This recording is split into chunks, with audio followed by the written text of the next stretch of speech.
Welcome to the Connect Your Health to Life coaching podcast. I'm your host, Seth Lusk.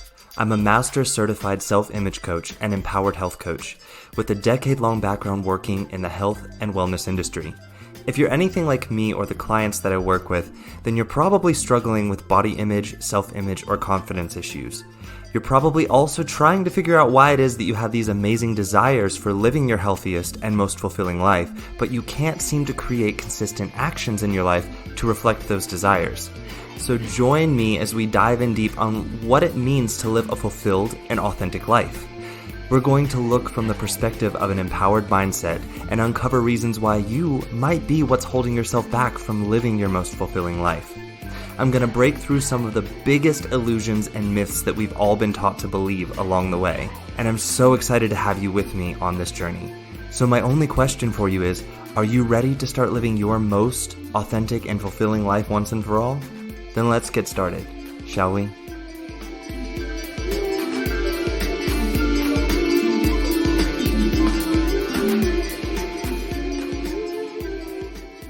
Hey everyone, welcome back to the podcast. For those of you listening in for the first time, welcome. You all will have to forgive me a bit this week. I'm feeling quite under the weather. I'm actually right now waiting for test results to come back from a COVID test because my in-home COVID test showed up positive, so I had to go get a PCR test done. So fairly certain I have COVID, and I didn't want to miss out on giving you all this episode this week, so I'm going to record this for you all, get this out there because I think this message is so important, but just bear with me this week. I might mix up my words, talk a little bit slow, or sound a bit funny. Just not feeling so great this week. So for those of you who follow me on social media, on Instagram and Facebook, you know the topic this week. We're talking about conflict. And the topic of conflict is quite huge. And we could talk about conflict resolution. We could talk about conflict strategies and styles. There's so many different ways that we could approach talking about conflict. So this week, when I wanted to approach this topic, I asked a few people what would benefit them best in learning about conflict and gave a few options. And so I decided on following the path of showing you guys how, even though for most of us, we've been taught to see conflict as something that is maybe either judgmental or violent or very negative or resistant, and something that we should avoid, that it's actually something quite positive that helps us in our relationships and is actually necessary to grow and deepen healthy relationships. So that's what I want to talk with you all about today. So we've got a lot of ground to cover, starting with talking about why is it that we fear conflict so much? And I think that there are several reasons. One of the reasons being that we have a deeply programmed biological design to be social beings. And what I mean by that is our brain is actually evolved to see not being connected, not being part of a group as being dangerous or a possibility of death. And so in our very DNA, in the very way that our brain is programmed to work, conflict can feel very dangerous from that perspective, because conflict could possibly mean that you might get kicked out of the group or, not receive help from the group. And to the brain, this feels dangerous. Now, I want to clarify, this doesn't mean that we need to get rid of that programming. We just need to be aware of the fact that that programming is there, because most of us are not. And when we're kids, we're very not aware of the fact that our brain has this programming. We're not taught about it. And this can lead to some very destructive patterns in the way that we handle our relationships with other people. And one of the destructive ways that this can show up is how we view and handle conflict. So yes, conflict doesn't feel comfortable for the vast majority of people. So what is conflict exactly? I know for a lot of us, we have this, like I said, this very maybe sort of aggressive, violent, resistant, maybe passive-aggressive way of looking at conflict, a very negative view of it. But conflict as a circumstance, This is not me saying what you're describing, if you have one of these models of conflict, is your experience of conflict. And I'm not trying to say that that experience is not true for you, but the definition of conflict, what conflict is as a circumstance, is simply a difference that prevents agreement or a disagreement between ideas or feelings. So conflict is not something that we can avoid in life. It will always be present, and today I want to talk about that. And not only that it will always be present and that we don't want to try and avoid it, but also that there's a reason why we actually want conflict in our relationships. And I know some of you are like, no, I don't want conflict in my relationships. But I'm hoping after today's episode, you'll start to begin to see why conflict is actually a very important and healthy part of all relationships, especially when we want them to grow and deepen. So some of you may have the question, if conflict is something that we would want in all of our relationships, then why does it feel so uncomfortable for us? Why does it seem that the source of relationships ending more often than not is conflict? So let's first address the reasons why conflict is so uncomfortable for the majority of people. And it goes back to the programming that I already spoke about, as well as another huge reason. But let's look at this programming first and get clear on understanding that a little bit deeper. So as I said already, your brain is hardwired to want to be part of a quote-unquote group or community. Humans are social animals, and over the millions of years that we've been on this planet, humans have evolved to prioritize being part of a group. And prioritize that as meaning that that's a sign of safety, a sign of survival, a sign of being taken care of. And that being kicked out of the group meant no one would help you or care for you if you were injured or sick, and no one would make sure that you had food or shelter or to help with protecting from animals or other natural disasters. So to our brains, they are hardwired for seeking being connected to other human beings. And it is deeply ingrained. And this isn't a bad thing. However, today this becomes a bit of a problem because we don't have this issue anymore of being kicked out of the group means that we're in danger of dying. If you get kicked out of one group, there are billions of other on this planet. So yeah, we have this biological design, and it's not necessarily a bad thing, but we need to become aware of it. And we need to become aware of how it may cause us to become reactive in certain situations. And that awareness is enough in and of itself to help us create that distance between the feelings that we have when we feel in danger of being kicked out of a group and our response to it. So we even have neurotransmitters in our brain that are designed to respond to human touch and human connection. This is how important it is to the brain. So like I said, if we don't know this, and if we're not aware of that and we don't actively use our brain as a tool for us, it will use us as its tool for its purposes, which means that it will seek connection at all costs, even if it means abandoning yourself and abandoning your own self-worth. So, as I said, this was a very helpful trait for us millions of years ago when there were not so many people on the planet yet. And when being cast out of a group meant that you were very unlikely to survive, or not for long at least. So we need to recognize this and recognize that today our brains are wired the same way, but people are everywhere now. And being cast out of a social group no longer spells the danger of death for us. But to our brain, this threat is still all too real. And having this awareness is powerful. Most of us are very unaware of this, though, and therefore our responses to things like rejection or the danger of feeling out of control of being in a group, this can feel very reactive to us. Fear of abandonment can become this overwhelming and even crippling feeling for some people because they don't understand where exactly it's coming from. And for a lot of people, they might even be told like there's something wrong with you. But there's not anything wrong with you. If you have this crippling fear, what it means is that your brain has evolved to do exactly what it was designed to do. But like I said, if we don't learn to manage the mind and use it as a tool for us, it will use us. And this is where we get that crippling feeling of that abandonment that becomes so overwhelming and we become reactive to it, is because we're not aware of the wiring of our brain.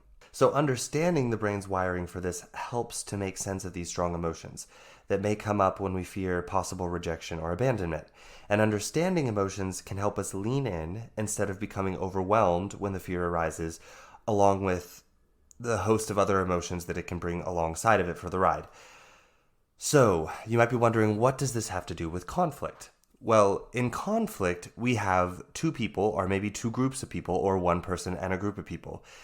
Um, and they have two different truths in their experience of life. And when the other person or group is someone that you are in a closer relationship with, or even in a business relationship with, or in a relationship in which collaboration is desired or important, and conflict arises, that human nature to see possible rejection and abandonment as being equal to possibility of death or a lack of safety, it can become very confusing and messy if we don't understand where that's coming from. And for many people, we develop coping styles when we face conflict in these kind of relationships. And we develop them very early on in life when we're kids, when we don't understand this. And we carry it over into our adulthood. And this brings about the second reason why conflict feels so uncomfortable.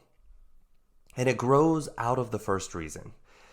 See, our learned coping strategies when it comes to conflict are programmed very early on in life. But we develop these strategies during a time when we do not understand conflict. We don't understand emotional responsibility. We don't understand emotional management, how our brains are wired, and what all of this really means when our emotions arise and when we're faced with conflict. And for many of us, we're even often taught a model of conflict that reinforces some of those very dysfunctional and reactive beliefs and behaviors when we face conflict. Most of us learn our coping strategy at home from parents. Some strategies we might learn from TV or from friends at school or from watching other adults model their coping strategies when it comes to conflict. But the truth is that for a lot of us, our models of how to see and cope with conflict were not based in emotional responsibility. Most models that we learn at a very young age are steeped in emotional reactivity and avoidance tactics or aggression. And this means that unless we have been through counseling or therapy as an adult to address this, or done inner work on ourselves to address this, then these coping strategies that we learned when we were kids will continue to be unconsciously repeated into our adulthood as well. And they stem out into our close friendships, professional relationships, and in our romantic relationships. For a lot of us as kids, we had parents model for us what conflict means and what to do in situations of conflict. For some, it was seeing parents avoid conflict at all costs and trying to appease the other person even when something was bothering them, and they would just bite their tongue, keep their head down, not react. And as kids, we pick up on this. I know that parents think that they're hiding it from their kids, but kids pick up on this. And we pick up on this. We see this when we're kids, and we are subconsciously taking in programming of this is how we deal with conflict. Try not to rock the boat. For some of us, it was quite the opposite. And parents would move into conflict with reactivity, outbursts of emotions and words, and maybe even verbal or physical violence with one another. Some of these conflicts would end up with parents retreating, or might end up with both parents no longer speaking, and for some, it may have even ended in parents divorcing. And as kids, we associate so much to seeing these models of conflict play out. And we carry that into adulthood if we are not aware of it, and we do not do or take the time to look at these beliefs, look at where they came from, and try to take the time to understand them and heal the areas of where we have misunderstood conflict through our experience and through our lens of conflict versus the actual circumstance of conflict. Some children were raised in homes where parents were very loud and had confrontations of conflict in which verbal violence was used, and where shame, blame, and manipulation tactics were used to try and force one partner or the other in the conflict to give up, apologize, or retreat. Some of us observed parents being very passive-aggressive in how they treated each other due to conflict that was unresolved and was never brought out into the open. And we took on to us that meant, okay, when conflict arises, we just hold it in and hope it goes away and takes care of itself. We don't say anything about it. We don't recognize that we pick up on this stuff when we're kids. And then as adults, we continue to react to conflict in these ways. So many of us were even taught that when conflict arises, we just don't talk about it. Don't talk about it.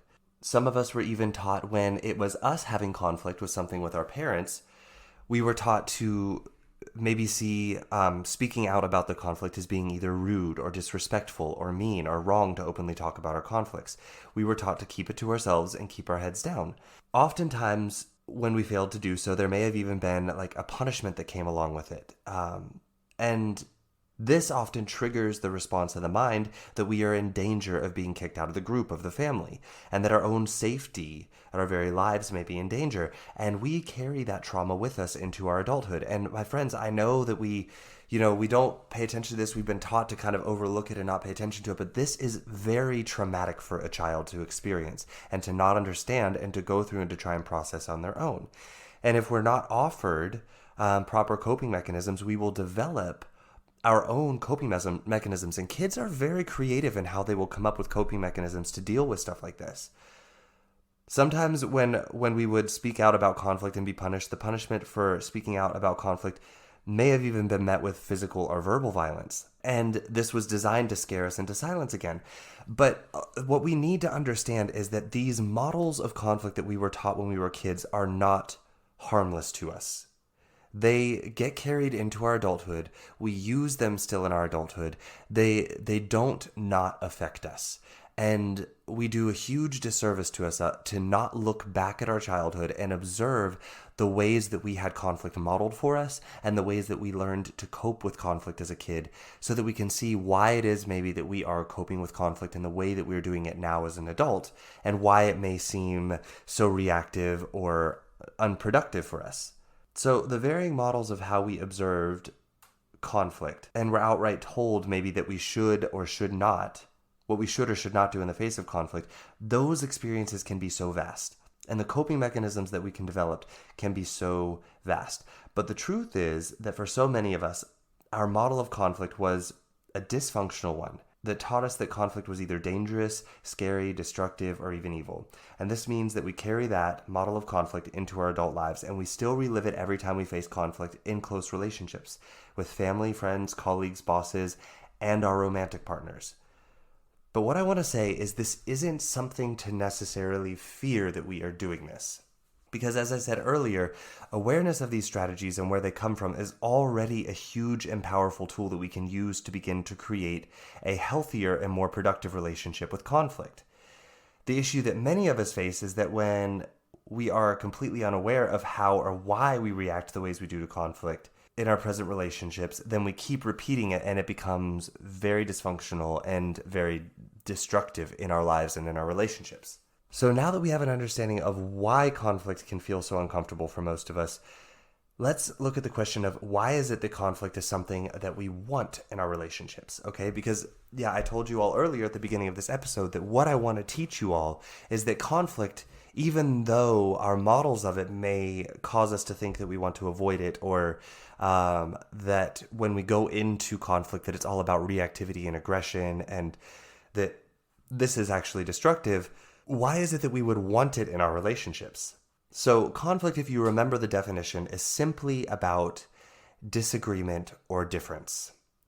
And I think that because most of us have also been taught and have been living in this model of the world in which other people cause our feelings, and we live in a constant state of victimhood and emotional reactivity instead of living in a model of the world where we are empowered, we are the ones that create our emotions and our feelings, and we have emotional responsibility. Because we're living in this other model where we are in victimhood and emotionally reactive, we believe that looking at disagreement or differences means that outcome will inevitably be that someone is better, someone is more right, and therefore someone is worse or wrong by comparison. We haven't been taught to embrace differences and see that holding two conflicting beliefs and being present with them is not a bad thing. It's actually what provides us with the opportunity to deepen and grow in our experience of this life as a human. But when we couple this belief that disagreement means that someone has to be right, someone has to be wrong, someone has to be better, someone has to be worse, when we couple that with our biological design to fear the possibility of judgment, disconnection, and rejection, and we add in the models of conflict that we were exposed to as children, and then we add in our ways of coping with those models of conflict and how that carried into our adulthood, and we pair all of that with this lack of awareness of what is really going on, then it truly feels like conflict and leaning into conversations about difference and disagreement would be somewhat of, some people would say it looks like a death sentence. But let's look at the reality of this here. So Conflict arises simply because we have two unique people with two unique experiences of the world. And they're coming together, getting to know one another, either for the purpose of romance, business, friendship, collaboration, whatever it may be. But especially when we're talking about relationships of deep friendship or romance, we are unique people trying to connect with another person on a deeper level. And as this happens, we will each have our own unique experiences of the world that might clash with the other person's unique experience of the world. What we have been taught is when this happens, we avoid it or label it as bad and run, or we attack. But what if there's another way that actually turns conflict into a way to deepen external relationships from person to person, and at the same time, deepen our internal relationship that we have with ourselves? This happens when we lean into conflict and see it as an opportunity to create understanding. It happens when we see conflict as an opportunity to be open, vulnerable, and completely ourselves, and allow ourselves to be fully known in that relationship. And at the same time, when we do that, we allow the other person to show up in the relationship as fully them. And we get to fully see them. And I want to dive into that a little bit deeper, but before I do, I want to talk about some conflict strategies that a lot of us may have developed, or maybe a combination of them. So there are some conflict strategies that are quite common in people, and how they show up can be a little bit different, but I just kind of want to go over these and discuss what it might look like when we try to lean in and understand and respond to conflict instead of reacting to conflict. So when you first try this, you might notice that you will fall into one of two camps as far as conflict strategies, what your desire is to do immediately when you face conflict. And within these two camps, we can kind of divide it further into two groups in each camp. So camp number one, we have chasing. People who fall in this camp can be further divided into two particular strategies, and there are reasons for each. So strategy one is to cling or run after the other person in conflict. Typically, people who adopt this strategy really feel unsafe when it comes to being abandoned or left. Maybe they were a child of divorce. Maybe their parents left them when they were young. They were put up for adoption. Maybe they had a series of people leaving them when they were a kid. They have deep wounds surrounding this. And when conflict arises, the person fears that the other person will leave them.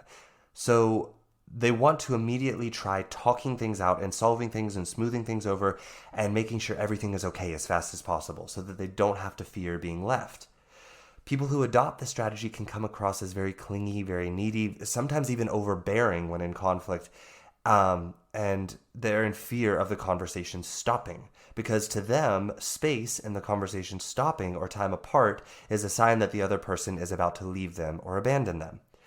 So the other strategy in this chasing, we call it, I'm going to call it peacocking, or we can also call it attacking. So someone who adopts this strategy also is seeking to feel connected, but they fear being vulnerable. So instead of, trying to talk things out or trying to get to the bottom of it and make sure the other person feels okay and will continue talking to them, they'll slip straight into blaming or attacking the other person, or maybe even trying to manipulate the other person into feeling guilty enough that they apologize so that they feel better that the person isn't going to leave them. Someone with this strategy will maybe try to argue or maybe try to prove that they're right in hopes that the other person will submit, apologize, and come back. But a lot of times with this strategy, the person is actually guarding themselves against the very feeling of connection that they want to feel. The guard is up and they are completely in defense, which a lot of times is intimidating or scary to people around them in conflict. And it may trigger people with a different conflict strategy style to flee from the situation. And since this is the exact opposite of what the person who has adopted the strategy style of peacocking or attacking wants, if the other person flees, this may cause the fear of disconnection and abandonment to intensify, and the person may even double down on their aggressiveness, on their attack, on their words, maybe even might become physically violent because they're so afraid of the person leaving them. So these are the two strategies under the camp of chasing. So camp number 2, we have fleeing, and this can also be broken down into two strategies. Strategy number 1 is folding or caving in. So you flee internally. The person who adopts this strategy will often immediately jump into self-blame when in conflict. They will become extremely critical of themselves, judge themselves as being entirely at fault for the conflict, and people who adopt this strategy will literally collapse inside of themselves and close off in the conflict. It's like they just shut down is the best way to describe this strategy. The second strategy here is fleeing, or in the fleeing is to avoid. So people who adopt this strategy will oftentimes just disconnect and move away at the first sign of conflict. So think of someone who, in the face of conflict, might run to their office, or start working, or go to their room and close the door, or ask to stop the conversation, or go start watching television. Or they might go read a book, or go to run errands, or go for a run, or go to the gym. Basically, people that adopt this strategy will just do anything to get away from the person who's they're having conflict with and to be alone. And what's interesting is that people who adopt this strategy, they know that what they want is the relationship, but they feel like being alone feels easier for them. So in the face of conflict, their strategy is just to get alone and stay alone until the conflict disappears. So all of these strategies, as you can see, when we deal with conflict in these ways, they're very reactive. And they're reactive in how we're seeking validation of something that we feel we're missing, or reactively in fleeing to avoid something that we believe will harm us. And we do this, again, because of the biological design of the brain as one part, but also because of the model of conflict that we have perceived and programmed into our own minds from when we were kids, what we observed and how we learned to cope with conflict as a kid. Again, remember, most of us, our model of conflict is one of danger, aggression, and even violence. And so we see conflict as being very unhealthy, as something that will destroy relationships or damage the well-being or safety of the relationship. But what I want to say is that conflict is not only a healthy part of relationships that are growing, it is necessary for those relationships to grow and deepen. And I want to talk about that now. Why is it exactly that conflict is not only part of a healthy relationship that's growing, but it's also necessary? You see, we all enter relationships with our unique experiences of the world. I mentioned that a bit earlier. And we see conflict as meaning that there is maybe something wrong with one or both of those experiences. And therefore, we might avoid the conflict because we think that this means that we will either have to hurt one or both of the people in the relationship by looking at the two unique and different opposing experiences. And this is again because we believe that if we look at them, that someone will have to be wrong and have to change in order to be worthy of continuing and to be accepted as a person in this relationship. This is the model of conflict that most of us know. This is the model of worth that most of us are familiar with. And this is the model of the world that most of us live by, that there is a right and a wrong experience of the world. And the goal is to find the right one and rid the world of the wrong ones, or at least rid your life of the wrong ones. But here's the thing, this isn't true. We all have our unique experiences, and we have to understand how those experiences come about, how we perceive the world, how our bodies are able to perceive the world. So let's look at conflict and how it can occur in a way where it's not dangerous, where it's not full of judgment. It's not about proving who is right. And where conflict is actually a catalyst of healthy growth and intimacy in any relationship. And first of all, I'm going to ask you to remember that conflict is coming up again because two people or groups of people in a relationship with one another just have differing experiences of life in one or more areas. And this is normal. It is how the human experiences work. Where fear and judgment step in is when we believe that one of these experiences is right and one is wrong. And I know that this is the model of the world that we've been programmed so deeply by society to believe in. But I want you to look at this a bit differently to help you see something here. When we talk about conflict, we are talking about experience. We're talking about two unique people having two unique experiences. Conflict happens because of differing experiences, not differing realities. You might be a little bit confused, so let me explain. Okay, so for instance, my siblings and I, we experienced a lot of the same realities together. But from those realities, we all took our own unique perceptions of them, which created our experience of those events and circumstances. Now, none of us were right about our experience, but also none of us were wrong. And you have to kind of understand the way that the body and the mind work in when we're perceiving situations. The mind is not able to perceive reality as it actually is. And I know that this is going to freak some of you out here, so just stick with me here. So you have to understand that there's just simply too much data to perceive all at once of reality. And we have previous experiences that create lenses through which we experience current circumstances, as well as the fact that the brain is not able to take in all of the data of what is happening around you at once. It's simply just, it's too much information for the brain to take in. So the reality is that we experience life in a very filtered way. So it's a very filtered reality at all points in time, which means that two people can be involved in the same exact circumstance and take two completely different experiences from that. And this is where so many people get confused. And I want you to imagine, okay, so we're all born. And when we're born, we're not given an owner's manual of life. It's not like when we come out of the womb, we have this like book that we read in the womb where we know, okay, when I come out, this is going to happen and this is going to happen and be ready for this. And this is how I perceive this. And no, we come out and we immediately, our bodies start taking in stimulus. And we have no guide of how to perceive that stimulus, what it means. And all we want is to feel safe and connected. And we do whatever we can to try and create that feeling. And from that moment until right now while you're alive, your body has been taking in information, perceiving it, creating ideas about the world, creating memories about the world that are filtered. Because you have to imagine at all points in time, there are billions and billions of pieces of stimulus and information for the brain to take in. But the brain can only possibly perceive maybe 40 or 50 of them at a time.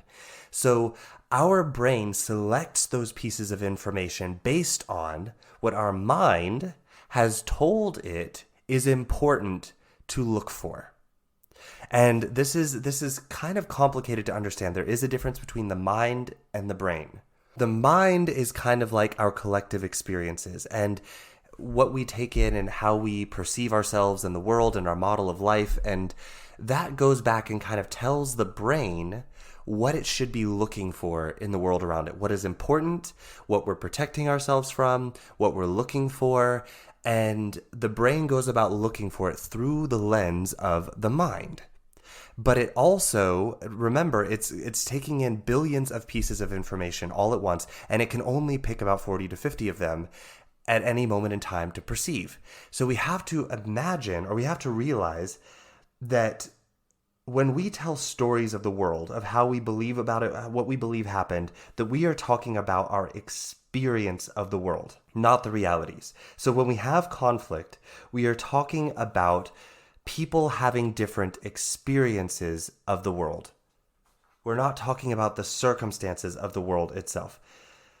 So really, no one in a conflict is 100% right in their way of explaining it and their way of perceiving it. It would be impossible to be right because we just simply cannot perceive that much data and analyze it in our lifetime. So in conflict, what we have occurring is two people having two experiences of the world that conflict with each other or oppose each other in what reality, quote unquote, is. And this is so important to recognize when entering conflict. It's not about who is right and wrong, because both people are both.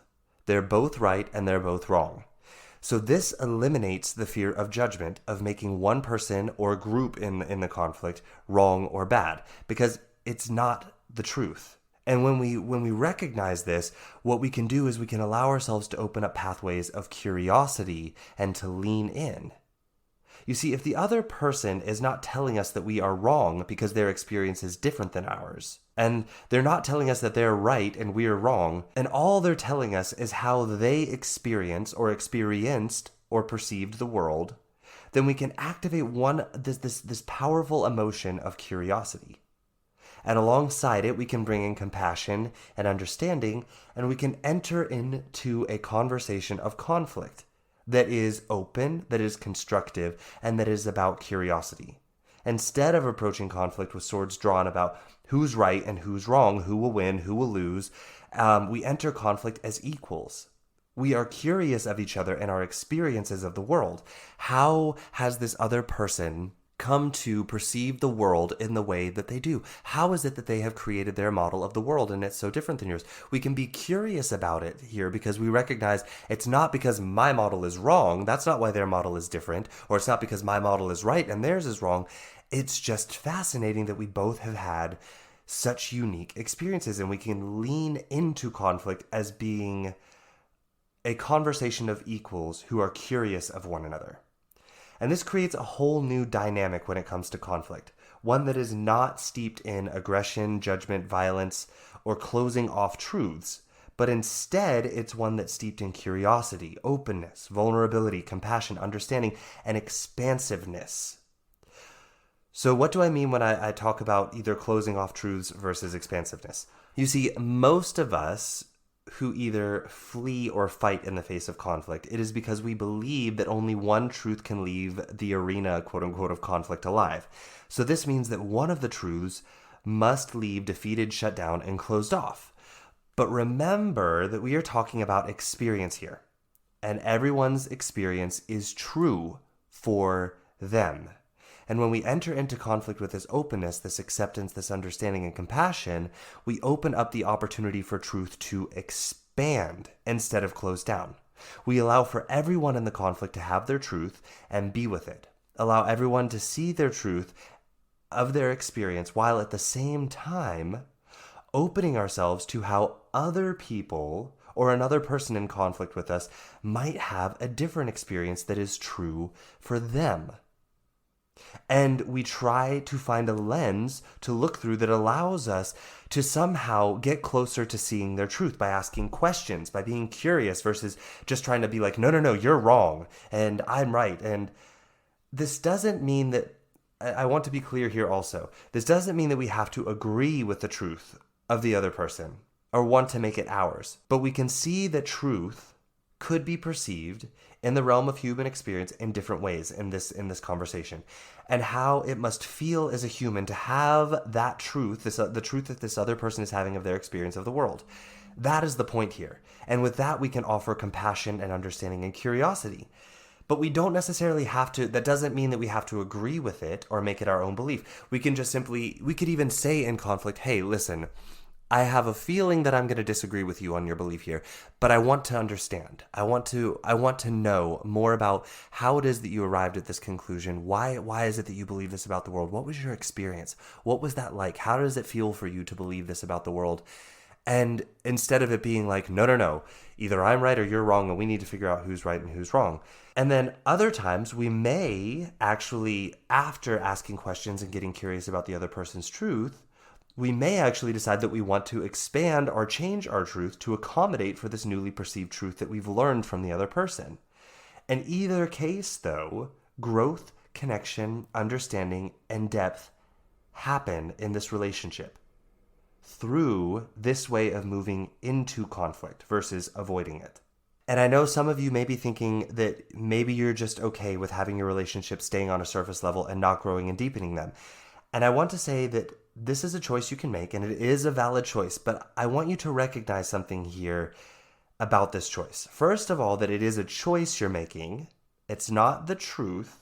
It's just a choice you're making, and I want you to own that. I want you to know that, because with all choices come a consequence, and this is why it's important to recognize you're making a choice here, because making this choice does come at a consequence or a price. You see, when we decide to enter into relationships, especially when we're talking about intimate and romantic relationships, and we choose to just say, you know what, it's easier to just leave the relationship surface level and avoid conflict in the relationship, what we are actually choosing to do is to not be known in that relationship and to actually not know the other person, which may sound like it's not that big of an issue. But when we choose that being known in the relationship is not worth it, what we are really doing is telling ourselves that being known isn't worth it because we're sending ourselves a message that our worth is conditional. And that if we were fully known, that we would be perceived as less worthy. So we have to keep parts of us hidden. That's the message we're sending to ourselves. And maybe this to you seems harmless on the surface, but I want to encourage you to recognize this is not harmless. This message deepens an already harmful and painful self-image of not being enough that most of us have been taught to have of ourselves, and that we have to do things and mold ourselves to be acceptable and worthy enough in relationships and abandon ourselves. And that if someone isn't able to understand or accept us, that this means that we are not worth being understood or accepted. In other words, we reinforce the popular model that it's more important to seek acceptance than to know for ourselves that we are accepted no matter what. And in this model of acceptability, our acceptance, our worth is conditional upon hiding parts of ourselves that we judge as being unacceptable.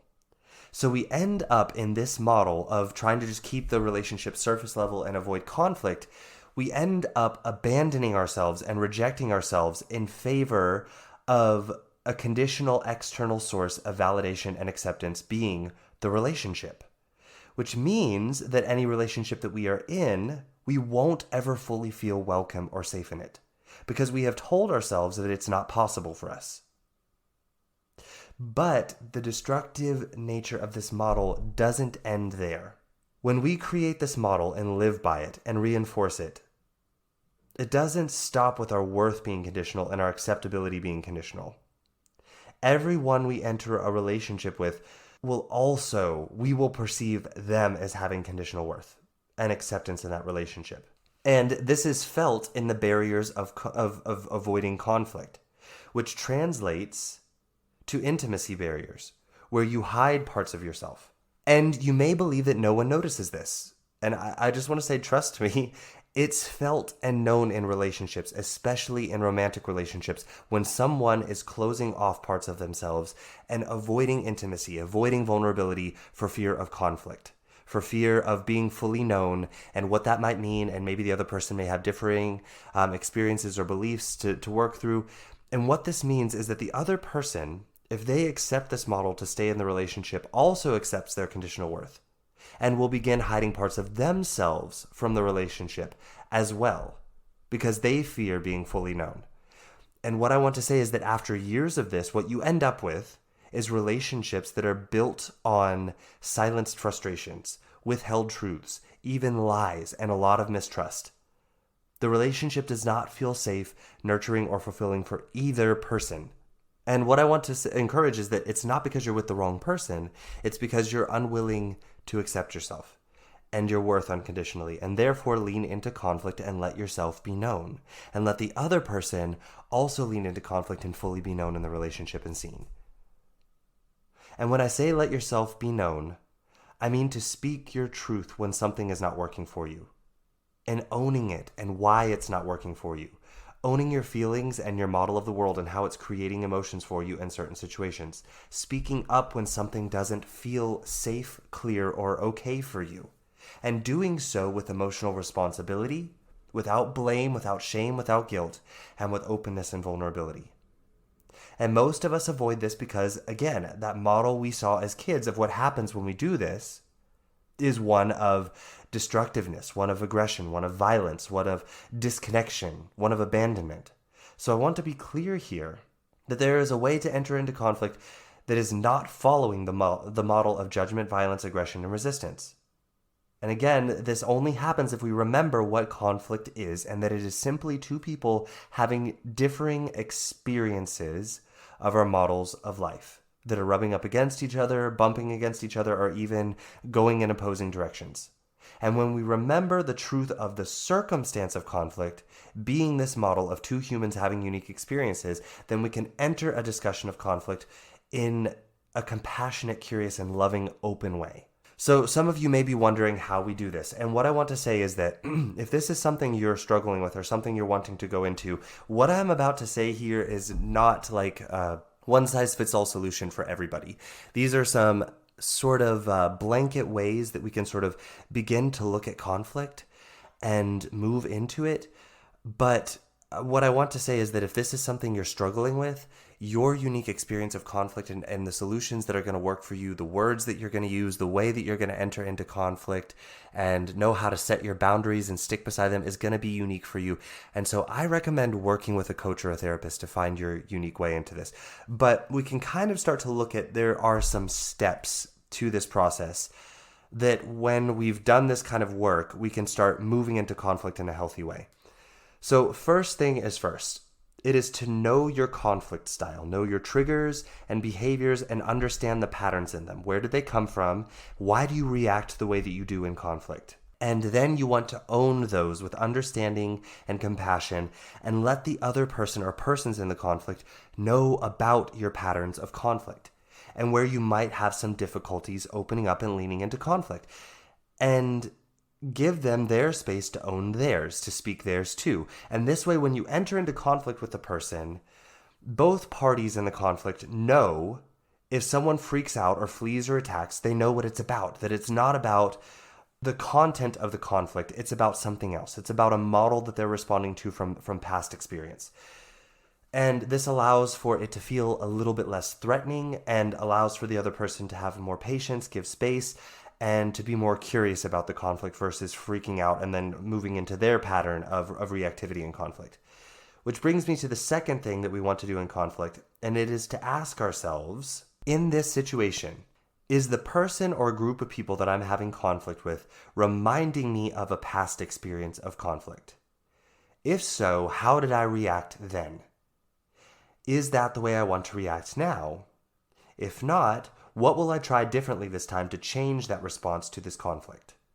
How can I open up to not become reactive and respond the same way that I did before?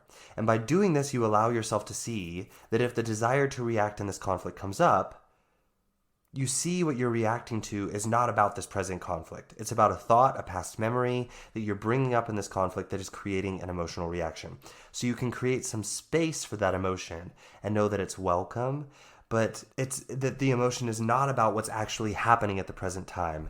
It's about a story you're telling yourself. So you can just kind of allow the emotion to be there. Maybe even speak it out loud and say something like, right now this conflict is reminding me of XYZ. Or you could just say, this is reminding me of a past story in my life and it's bringing up XYZ emotions for me right now. So these emotions are present and I just want you to know that.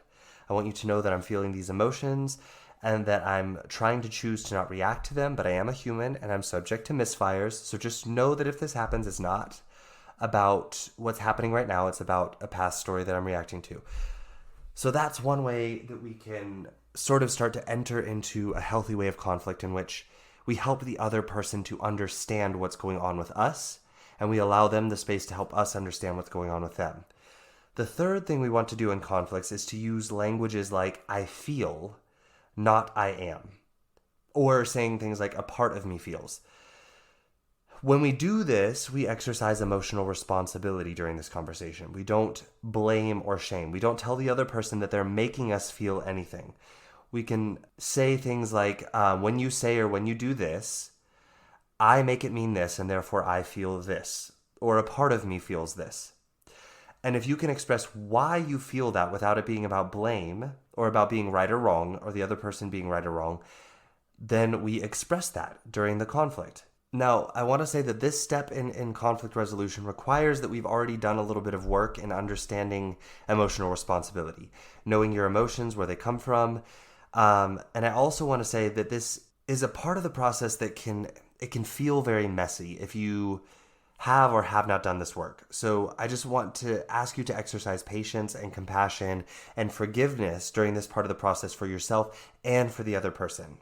If the other person becomes reactive or you become reactive, you allow yourself to see that the reaction is not about what's going on right now or about you or the truth of the conflict. It's about stories being told. It's about past models of the world coming up and fears coming through that. And that currently the ability to cope or understand or process the conflict is maybe too much. And it doesn't mean that either person is bad or wrong. There is a level of acceptance that we want to have of allowing the other person to have their experience and allow ourselves to have the experience and to find our way back to a healthy path through the conflict. So I would advise working with relationship coaches or therapists if this is something that you've never worked on before or practiced before, and you find yourself in a position like this of entering into conflict in an intimate or a romantic relationship and wanting to work through your particular coping strategies and your partner's particular coping strategies, and to sort of have this unbiased, objective person there to kind of help you all remain objective in your view of what's actually happening.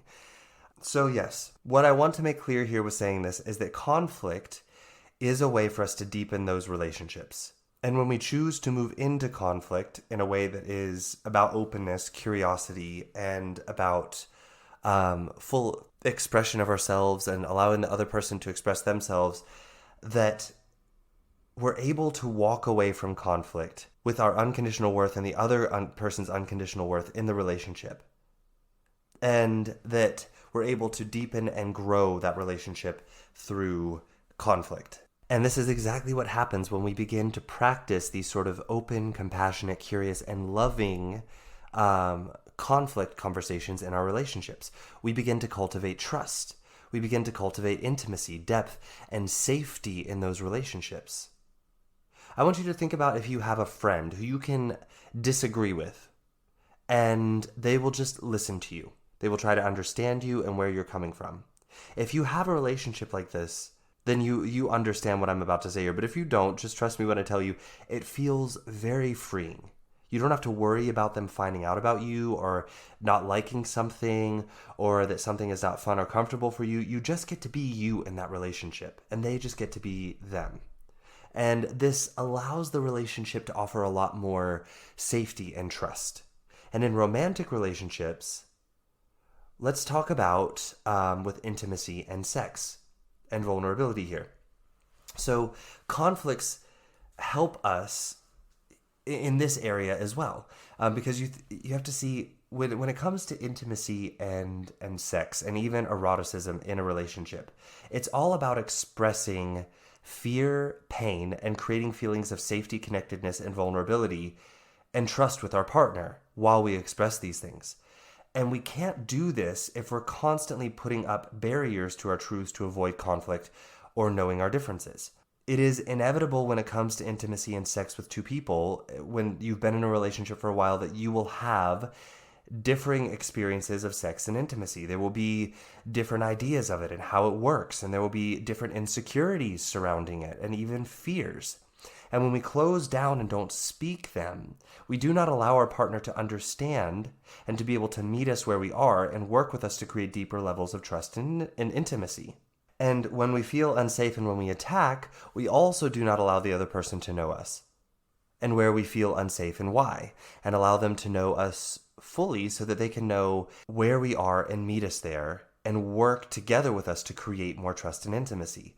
So sex and intimacy is about creating this beautiful connection between two people. And for a lot of us, we're holding on to truths and putting up invisible walls to intimacy for fear of leaning into conflict. And I know it can feel very uncomfortable in a sexual relationship to bring up conflict, especially if you're in the middle of sex. But I want to encourage you all to see that this is an opportunity, and it's a great time to bring it up. It's a great thing to discuss. And in fact, it's a powerful way to create more trust, more intimacy, more safety in that relationship when it comes to sex and intimacy. And we can understand this again when we go back to the model of conflict and we understand what the circumstance of conflict actually is. It's not about our experience and the lens that we see conflict through. That conflict is simply two unique people having two unique experiences of life. And sometimes those experiences will create thoughts and beliefs that don't match or may seem on the surface to completely oppose each other. But here's what's really beautiful about this. When we do this in any relationship, whether it be romantic and intimate or friendships, when we lean into this, differences that at first seem like they might end the relationship or maybe even create more disconnection or more distance, when we get curious about them and use compassion to understand and lean in, we often find that the differences can work together to create something even greater that neither party in the conflict realized before. And then the relationship evolves into something deeper and richer because of taking the time to constructively lean into conflict when it feels uncomfortable, instead of avoiding it and reacting to it or resisting it. And I want to encourage that this also applies to our work relationships. Now, we may not want to share all of the details of our childhood with our coworkers or bosses in order to help them understand what areas we may be struggling with or what we may be uncomfortable with, but we can use language of ownership and emotional responsibility to navigate a conversation in a professional way that allows for conflict in the workplace to be constructive and healthy as well, and lead to richer and deeper connection on a professional level. And this allows for more productivity and synergy in the workplace. So I'm hoping by now you guys can see that the point of this podcast episode is simply to begin seeing that conflict is not something that we need to fear. Conflict is not something that we need to look at as being something that we walk on eggshells around. That conflict is actually something that we could lean into and get comfortable with and learn to appreciate conflict and actually look forward to conflict and how it's going to deepen our relationships and connect us deeper with the people that we are in relationships with. And what I want to say is that there's so much more that we could talk about when it comes to conflict, such as conflict resolution. But what I want to say is that this is something that is so intricate and unique for every situation.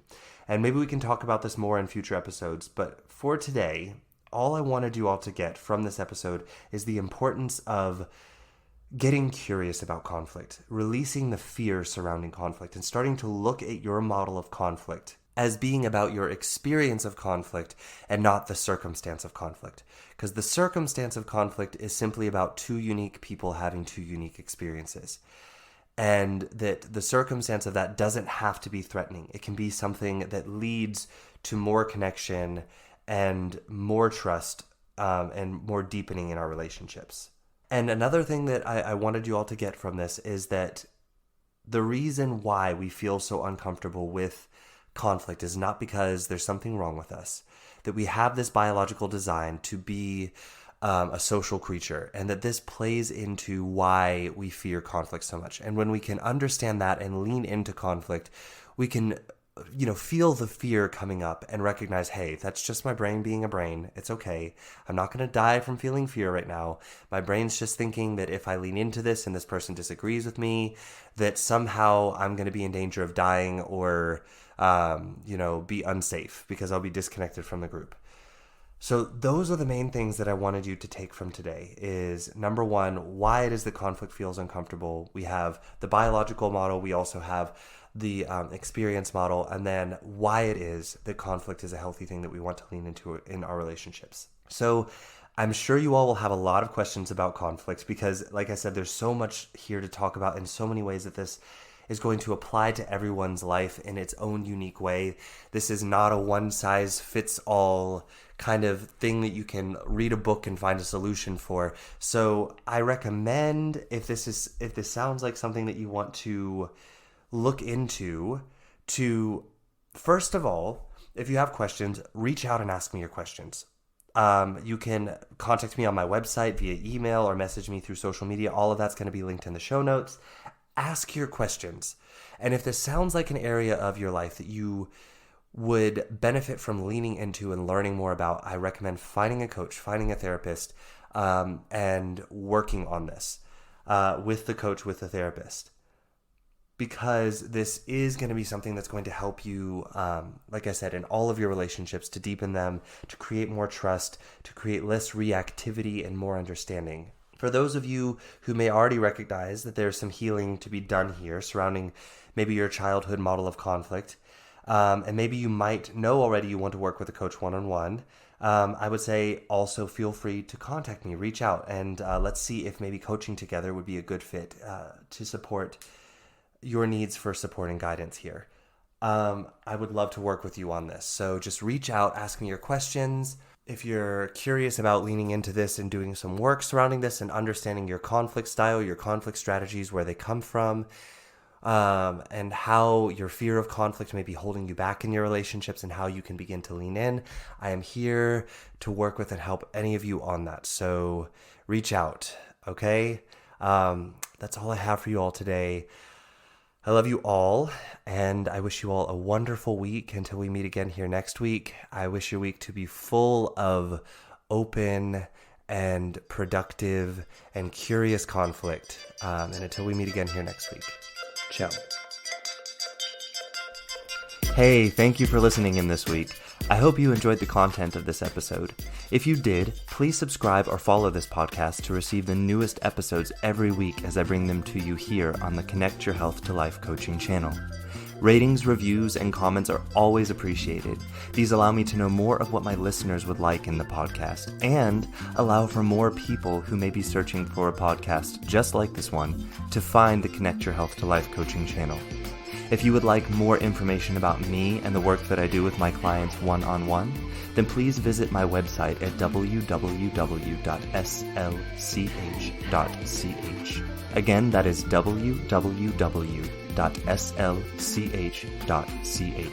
You can also find me on social media on Instagram at SethLusk_coaching. Again, that is SethLusk_coaching. And on Facebook in my free Facebook group community called A Healthy Life Connection. We would love to have you in the group, and it's only 3 membership questions that you have to answer to join, and again, it's entirely free. And if you need any further information or just want to say hello, feel free to send me an email directly at slusk.health@slch.ch.